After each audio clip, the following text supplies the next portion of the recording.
bueno, ilusioa egiten duzta. Azkenean ni euskaraz bizinaz, o bizitzen saiatzenaz, alduan heinean, orduan, pozik.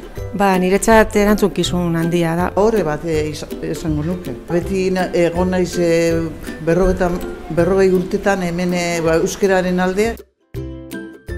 Hau bizi, euskaraldia momentu paregabe uste dela hori sustatzen jarraitzeko da, horregatik. Ni hau bizi izaten saiatuko naiz. Hau bizi, naiz eta gogorra izan, Naiz izan euskaldun zaharra, zer konplexua dauka euskaraz hitz egiteko. Eta orduan, zer gertatzen da, azten zara hitz egiten berarekin, eta esaten dizu mesedez, eta erderara sartzen dira.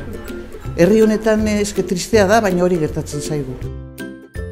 Euskara erabiltzen dozudan jendearekin euskaraz saiatzea edo ibiltzea eta bueno, une oro euskaraz egitea. Helburu nagusia izango da Hedabide Emakume Elkartean hainbat ahobizi dauzkagunez, ia guztiak martxan jartzen lortzen dugun. Zein helburu, hainbat eta zenbat eta jente gehien euskarara animatu dadin euskara ikastera. Orain eukera pila badagoz eta dituzte eukera gehiago. Orain dela 40 urte zegoen horrelakorik. Eta egiten genuen klandestinitatean.